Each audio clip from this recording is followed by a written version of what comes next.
Hello guys, good morning. कैसे हैं आप सब? चलो बेटा एक बार फिर से अपना नया टॉपिक स्टार्ट करते हैं। और आज जो नया टॉपिक हम पढ़ने जा रहे हैं, प्रिपरेशन ऑफ अल्कोहल। हम क्या पढ़ने जा रहे हैं? प्रिपरेशन अल्कोहल्स को बनाने की विधियां क्या हैं उसके बारे में हम जानेंगे। तो देखिए बेटा, पहले हमने यूपीएससी नेम कर लिया, हमने उसका इंट्रोडक्शन कर लिया, हमने क्लासिफिकेशन कर लिया। अब नेक्स्ट वीडियो जो मैं आपके लिए बना रहा हूं वो ये है प्रिपरेशन ऑफ अल्कोहल। ध्यान से देखिएगा। फ्रॉम एल्कीन पहला मेथड आता है हमारा। हम एल्कोहल्स को प्रिपरेशन कैसे करते हैं?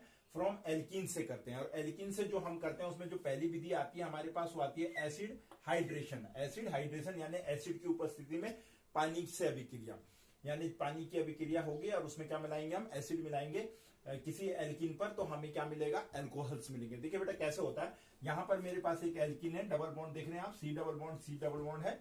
उसमें जब पानी मिलाया, पानी मिलाने पे उसमें एसिड मिलाया, एसिड मिलाने पे क्या अभिक्रिया होती है? सबसे पहले चीज आपको ये देखनी है, जो एल्कीन है ये सिमेट्रिकल एल्कीन है हमारे पास। कौन सी एल्कीन है? सिमेट्रिकल एल्कीन है।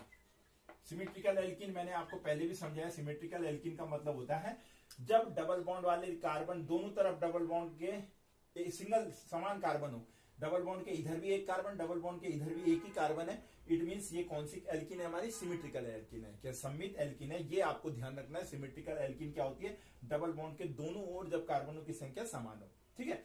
अब इसकी जल के साथ में अभिक्रिया कराएंगे एसिड की उपस्थिति, एसिड उत्प्रेरक की उपस्थिति में। जब पानी का हाइड्रेशन हम इसमें कराते हैं तो क्या होता है? देखिए बेटा, यहां पर क्या होता है, ये सिमेट्रिकल एल्कीन में जो पानी होता है, जनरली आपको पता है जो वाटर हमारा होता है वो H धनायन और OH ऋणायन के रूप में होता है। ध्यान रखिएगा, समझाने के लिए आपके लिए लिख रहा हूं। हाँ, वाटर जब हमारा टूटता है तो H धनायन एंड OH ऋणायन में, हाइड्रोक्सिल आयन और प्रोटॉन में टूटता है। अब इसमें क्या होता है, ये H धनायन और OH ये इन दोनों कार्बनों पे जुड़ेंगे, किसी भी कार्बन पे जुड़ जाएंगे। किसी पे भी H जुड़ जाएगा, किसी पे भी OH जुड़ जाएगा। इसके कारण मैं आपको समझाऊंगा। देखिए हम क्या करेंगे, यहां पर इस सिमेट्रिकल एल्कीन होगी, बॉन्ड टूटेगा और किसी भी पे भी इस पे H जुड़ जाएगा, इस पे OH जुड़ जाएगा। आप कहीं पे भी जुड़ सकते हैं। इस प्रकार से आपका क्या बन गया? अल्कोहल बन गया। देख रहे हैं आप, यहां पर आपका अल्कोहल बन गया, OH जुड़ गया, इस पे अल्कोहल का निर्माण हो गया। लेकिन देखिए बेटा, यहां पर आपने क्या देखा कि ऋणात्मक भाग या धनात्मक भाग किसी भी कार्बन से जुड़ गया।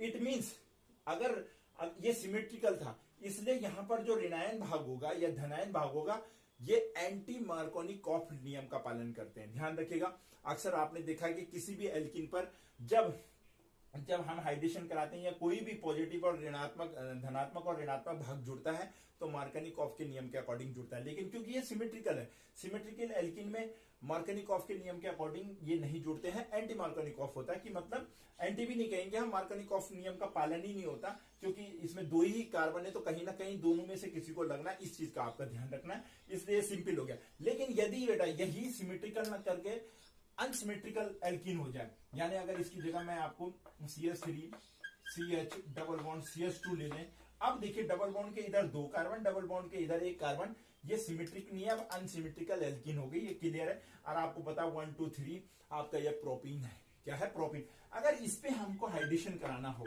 यानी वही H2O अम्ल उत्प्रेरक की उपस्थिति में, और फिर से मैं आपके लिए समझाने के लिए यहां पे लिख रहा हूं कि H हमारा क्या होता है? H धनायन के रूप में टूटता है और OH ऋणायन के रूप में, दो भाग हैं।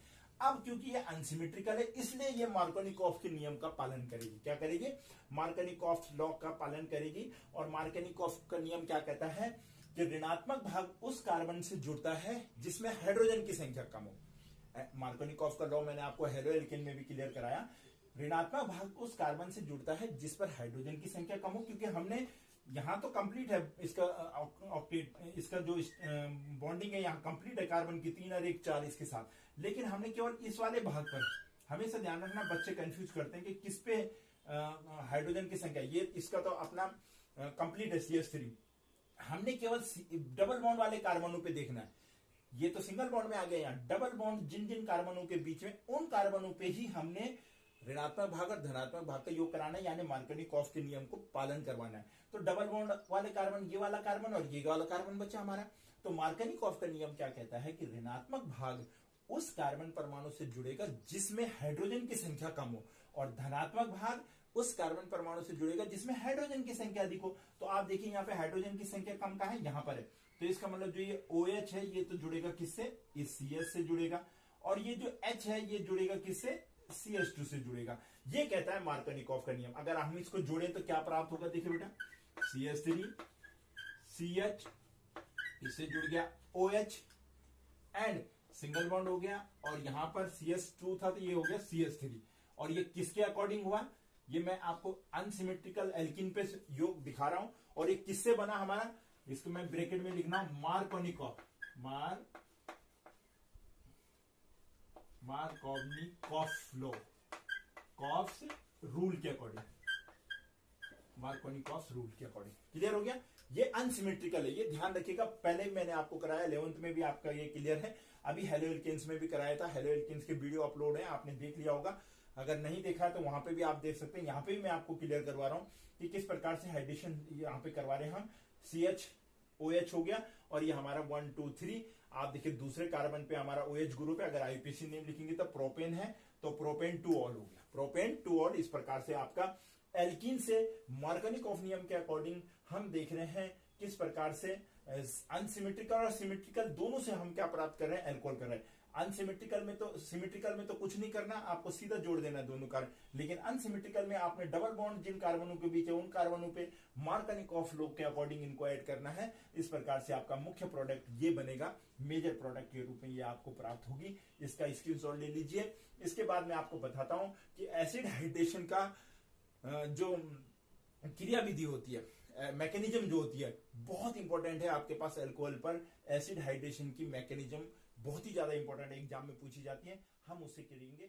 आप पहले इसका, अब नेक्स्ट टॉपिक पे चलते हैं, मैकेनिज्म। अभी हमने फ्रॉम एल्किन से एसिड हाइड्रेशन करा, लेकिन एसिड हाइड्रेशन की मैकेनिज्म कैसी होती है, एल्किन पर किस प्रकार से हमको अल्कोहल प्राप्त करता है, हम उसके बारे में जानेंगे। बहुत इंपॉर्टेंट होती है, हमारे पास अक्सर एग्जाम में पूछी जाती है क्रिया विधि एल्किन पर एसिड की उपस्थिति में जल की क्रिया विधि कैसे होती है। ठीक है बेटा, देखिए बेटा, हमारे पास सबसे पहली बात क्या थी, पानी था H2O, और इसमें हमने क्या मिलाया, अम्ल मिलाया। क्या मिलाया, अम्ल मिलाया, यानी एसिड मिलाया। H2O में जब हम इसको लिखते हैं तो हमको पता है ऑक्सीजन पे 2 लोन पेयर ऑफ इलेक्ट्रॉन होते हैं। जब हमने इसमें एसिड मिलाया तो हुआ क्या कि ये एसिड, ये धनायन क्या हो गया, इससे जुड़ करके इसने क्या बनाया, हाइड्रोनियम आयन बना लिया। क्या बना लिया, H3O धनायन बना लिया, ये बना लिया। अब इसका जो था वो loan pair of electron single रह गया, क्योंकि इसके साथ में क्या जुड़ गया, H जुड़ गया, तो एक ही लोन पेयर, ये हमारा हाइड्रोनियम आयन होता है। आप सभी जानते हैं H3O हमारे क्या कहलाता है, हाइड्रोनियम आयन कहलाता है। पहला स्टेप नंबर 1 लिखनी है आपको। पहले स्टेप में पानी में जब हम एसिड मिलाते हैं तो हाइड्रोनियम आयन हमको प्राप्त होता है। सेकेंड स्टेप देखिए, सेकेंड स्टेप में क्या करेंगे, हमारे पास क्या थी, एल्कीन थी, C+O+C। अब हमने एल्कीन पर इस हाइड्रोनियम आयन, इसको मैं ऐसे लिख सकता हूं, OH लाइक दिस, और H। ठीक है बेटा, ये OH3 हमारा, ये हाइड्रोनियम आयन था। अब इसने क्या किया, इस हाइड्रोनियम आयन ने ये जो हाइड्रोजन था, इस हाइड्रोजन के इलेक्ट्रॉन को अपनी ओर खींच दिया ऑक्सीजन ने। किसने खींच दिया, ऑक्सीजन ने। और ये हाइड्रोजन फ्री हो गया, ये हाइड्रोजन यहां से ब्रेक होगा, और ये हाइड्रोजन जाकर के कहां जुड़ेगा, इस वाले कार्बन पे जुड़ जाता है। किस पे जुड़ता है, इस कार्बन पे जुड़ जाएगा। तो देखिए फिर क्या स्थिति बनती है। सेकंड स्टेप में आपने क्या करना है, इस हाइड्रोजन का ये बॉन्ड वीक हो जाएगा, क्योंकि ऑक्सीजन इसके इलेक्ट्रॉन को अपनी ओर खींच लेगा, ये टूट जाएगा, ये टूट करके किससे जुड़ जाएगा, इस कार्बन पे जुड़ेगा।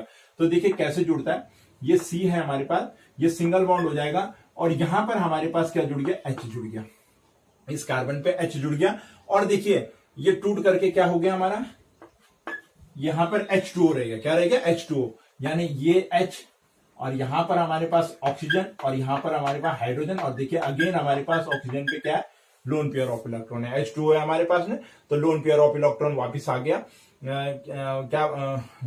यहां पर हमारे पास H2O में फिर से लोन पेयर ऑफ इलेक्ट्रॉन आ गया, क्योंकि तीसरा H हट गया, तो इसका लोन पेयर ऑफ इलेक्ट्रॉन वापिस आ गया यहां पर। लेकिन ऐसी स्थिति में क्या हुआ, जब इससे H जुड़ा तो ये बॉन्ड टूट गया, ये बॉन्ड टूट गया, तो इस कार्बन से H जुड़ने के कारण ये कार्बन का इलेक्ट्रॉन इसके हाइड्रोजन के साथ चला गया, तो ये इस पे क्या रह गया, धनावेश रह गया। ये क्या बन गया, कार्बोकैटायन। क्या बन गया, ये कार्बोकैटायन धनायन रह गया। देखिए बेटा, जैसे बॉन्ड टूटेगा तो हाइड्रोजन जुड़ेगा, हाइड्रोजन इस कार्बन पे जुड़ गया, तो इसका एक इलेक्ट्रॉन चला गया हाइड्रोजन के साथ, तो इसमें क्या बच गया, पॉजिटिव धनायन। यहां पर ये H टूट के गया, और यहाँ पे H2O बचा, तो ये बच गया हमारे पास। वापिस ऑक्सीजन पे क्या आ गए, दोनों के दोनों लोन पेयर ऑफ इलेक्ट्रॉन वापिस आ गए, H के कारण जो लोन पेयर ऑफ इलेक्ट्रॉन चला गया तो वापिस आ गया। अब आइए तीसरी स्टेप में हम क्या करते हैं कि इसी सेकंड स्टेप में ही ये अभिक्रिया हमारी क्या होगी, सेकंड स्टेप चलेगी, इस पे अब H2O का योग होगा। तो देखिए ये स्टेप में कैसे चलेंगे हम आगे, इसी पे हमारी सेकंड स्टेप आगे बढ़ेगी। ये हमारे पास कार्बोकैटायन है, और इसी पे अगर हम प्लस ये जो हमारे पास ऑक्सीजन के साथ में हाइड्रोजन बचा, जिसपे 2 लोन पेयर ऑफ इलेक्ट्रॉन ने इसका योग करा दे, दोबारा से पानी का योग इस पे कराए, तो क्या होता है कि ये जो लोन पेयर ऑफ इलेक्ट्रॉन है ऑक्सीजन, ये कार्बन को दे देता है। किसको दे देता है? कार्बन को अपना loan pair of electron donate कर देता है, क्योंकि कार्बन पे क्या है? कमी है, इलेक्ट्रॉन की कमी है। तो फिर देखिए क्या बनता है। अब की बार देखिए सी, यहां पर हमारे पास एच एज इट इज है, यहां पर सी है, और देखिए इसके साथ में यहां पर हमारे पे क्या हो जाएगा? जुड़ जाएगा, ये ओ जुड़ जाएगा, ओ के साथ में बॉन्डिंग होगी, लोन पेयर ऑफ इलेक्ट्रॉन हो गया, और ओ के साथ में यहां पर एच और यहां पर एच ओ एच आ गया। क्लियर? इस प्रकार से आप देखिए हमको यहां पर वापिस ये इसका धनायन गायब हो गया, और यहां पे एक lone pair of electron O H पे बन गया।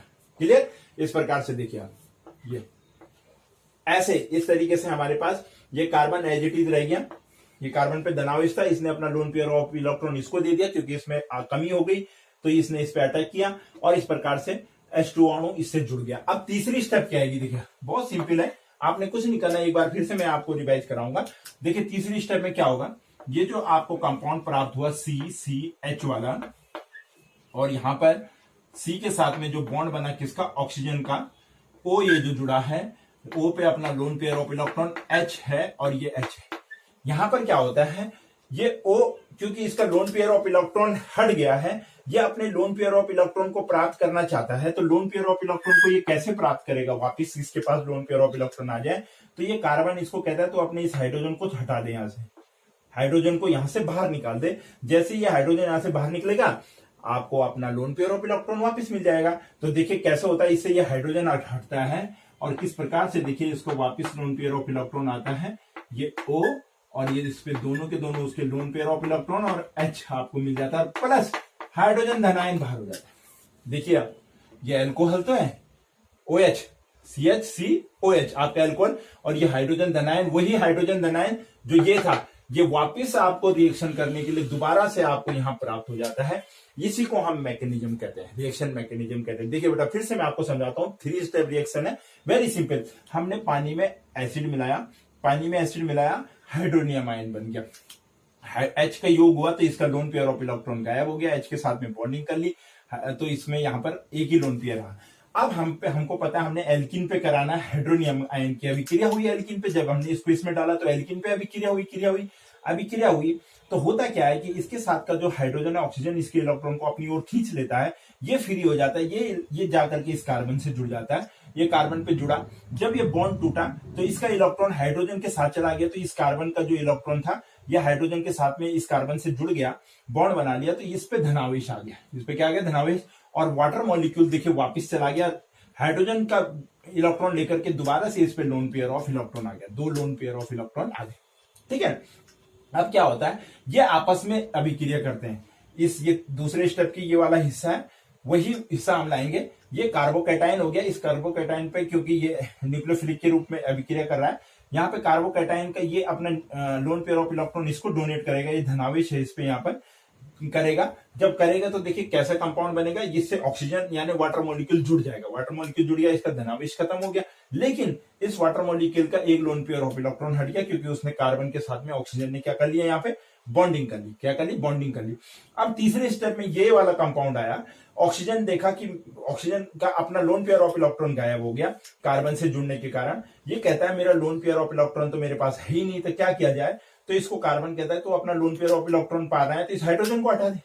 यहां से ये ऑक्सीजन अपने से इस हाइड्रोजन को बाहर कर देता है H प्रोटॉन के रूप में, और देखिए वापस इसके पास इस बॉन्ड टूटने के कारण लोन पेयर ऑफ इलेक्ट्रॉन आ जाता है, और ये देखिए आपका एल्कोहल बन गया, और ये हाइड्रोजन धनायन बन गया। यही हाइड्रोजन धनायन फिर से इस अभिक्रिया में यूज हो जाता है, और इस प्रकार से रिएक्शन कंप्लीट होती है। This is the alkene acid hydration mechanism, बहुत इंपॉर्टेंट वन है, इसको आप अच्छे से नोट करिए, वीडियो को रिवाइंड करके देखिए, इसको समझने की कोशिश कीजिए। ये 3 स्टेप में आपने कंप्लीट करनी है, और बहुत इंपॉर्टेंट वन आपके पास है, इसका स्क्रीनशॉट ले लीजिए। प्रिपरेशन ऑफ एल्कोहल की, एल्किन से हमारी पहली हो गई है, एसिड हाइड्रेशन हो गया।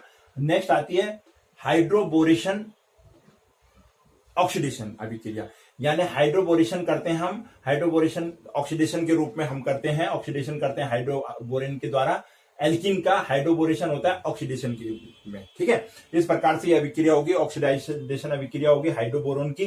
किस प्रकार से होती है, हमारे पास देखिए ये एल्कीन है और ये हाइड्रोबोरोन है हमारे पास। ठीक है, BH3 है, क्या है हमारे पास BH3 का, हमने इस पे अभिक्रिया ऑक्सीडेशन करवाना है। देखिए ये हमारे पास अनसिमेट्रिकल एल्कीन है, आपको पता है, तो मार्कोनिकॉफ के नियम का पालन करती है जो भी अनसिमेट्रिकल, लेकिन यहाँ पर एंटी मार्कोनिकॉफ के नियम का पालन होता है। ध्यान रखिएगा, इसका रीजन क्या है, क्योंकि ये जो अभिक्रिया होती है हाइड्रोबोरेशन का जो ऑक्सीडेशन होता है बेटा, एक चीज का ध्यान रखना, यहाँ पे मैं लिख रहा हूं ऊपर, ये होता है H2O2 यानी परऑक्साइड की उपस्थिति में। H2O2 तो हम लेते ही हैं, लेकिन वैसे हम कहते हैं परऑक्साइड। परऑक्साइड की उपस्थिति में ये अभिक्रिया होती है, इसमें परऑक्साइड में ऑक्सीडेशन होता है। परऑक्साइड जहां यूज होता है वहां एंटी मार्कोनिकॉफ लॉ चलता है। जहां परऑक्साइड होता है वहां पे क्या होता है, एंटी मार्कोनिकॉफ लॉ चलता है। तो ध्यान रखिएगा, एंटी मार्कोनिकॉफ के अकॉर्डिंग क्यों होती है, क्योंकि परऑक्साइड इस्तेमाल होता है। इसमें क्या होता है, परऑक्साइड इस्तेमाल की जाती है रिएक्शन में। तो आइए, एंटी मार्कोनिकॉफ का मतलब क्या होगा। एंटी मार्कोनिकॉफ का मतलब क्या होगा कि जो ऋणात्मक भाग है वो उस कार्बन पे जाएगा जहां पे हाइड्रोजन की संख्या अधिक है, और धनात्मक भाग उस कार्बन पे जाएगा जहां पे हाइड्रोजन की संख्या कम है। उल्टा हो गया, तो इसका मतलब क्या हो गया, ये H जाएगा यहां पर, और B कहां जाएगा आपका, देखिए बोरोन कहां जाएगा, ऋणात्मक भाग जो बोरोन का है, ये बोरोन आपका आएगा इस वाले कार्बन पर।